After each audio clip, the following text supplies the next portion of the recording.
मोदींनी आपल्या देशाची किती प्रगती केली हे आपण डे बाय डे पाहतोच आहे. आता जर रिसेंटली आपण इंडिया आणि प्रामुख्याने महाराष्ट्र विदर्भाची सिच्युएशन पाहिली तर लोक गॅस, डिझेल आणि पेट्रोलच्या मागणीसाठी लांबच्या लांब रांगांमध्ये उभे राहतात आणि प्रामुख्याने याचे खरे इम्पॅक्ट हे ग्रामीण भागावरती दिसून येत आहेत. आणि म्हणूनच शहरामधला गॅसचा, डिझेल आणि पेट्रोलचा पुरवठा सुरळीत करण्यात यावा या अनुषंगाने शहर काँग्रेस कमिटी यवतमाळ यांच्या वतीने शहराध्यक्ष प्राध्यापक देशमुख यांच्या नेतृत्वात यवतमाळ नगरपालिकेचे सर्वच नवनिर्वाचित नगरसेवक, प्रामुख्याने विरोधी पक्ष नेते असतील आणि सर्वच नगरसेवक यांच्या माध्यमातून जिल्हाधिकारी यवतमाळ यांना आज निवेदन सादर करण्यात आलेले आहे. काय नेमक्या काँग्रेसच्या नगरसेवकांच्या मागण्या या विषयाच्या संदर्भाने आहेत हे सांगण्यासाठी माझ्यासोबत काँग्रेस पक्षाच्या नवनिर्वाचित नगरसेविका अमृता तिवारी आहेत. नमस्कार. आज यवतमाळ शहरामध्ये गॅस सिलेंडरची आणि पेट्रोल, डिझेलची अतिशय टंचाई चालू आहे.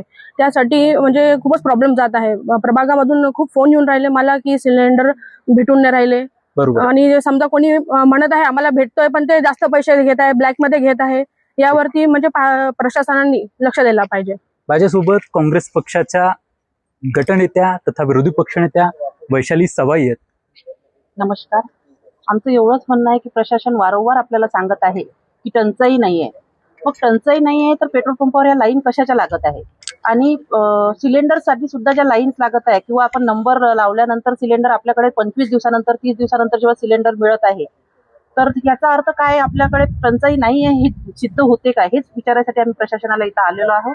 आणि त्यांचं म्हणणं आहे खरोखर टंचाई नाही आहे, फक्त लोक पॅनिक होत आहे. पण मला असं कुठंच वाटत नाही. मला वाटत आहे हेच आजचे दिन आहे आणि आजचे दिन असेल तर जनतेनेच हे आजचे दिन आणलेले आहे. त्याच्यामुळं जनतेने विचार करावा पुन्हा आणि सिलेंडरच्या बाबतीत आणि पेट्रोलच्या बाबतीत जास्त पॅनिक न होता प्रशासनाकडे त्याची दाद मागावी.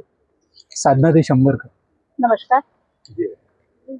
जर टंचाई नाही असं जर म्हणत आहे तर मग मिळत का नाही हा प्रश्न आमचा आहे. बरोबर. कारण प्रभागामधून सगळ्यांचं तेच आम्हाला प्रश्न विचारत आहे प्रभागातील लोक की तुम्ही म्हणता की टंचाई नाही आम्हाला सांगत आहे पण जर आम्हाला गॅस मिळतच नाही आहे, पेट्रोल पंपवर जर जेव्हा आम्ही जात आहोत तर पेट्रोलसाठी लाईन लागत आहे, तर मग कोणत्या पद्धतीने तुम्ही म्हणू शकता की टंचाई नाही? तर याचा खुलासाच आम्हाला घ्यायचा होता. आणि जोपर्यंत आम्ही शुअर राहणार नाही की टंचाई आहे किंवा नाही आहे तोपर्यंत आम्ही स्पष्टपणे मत प्रभागातील लोकांना देऊ शकत नाही. त्यामुळे आम्ही निवेदन दिलेलं आहे आणि त्याचं आम्हाला उत्तर नक्कीच मिळेल.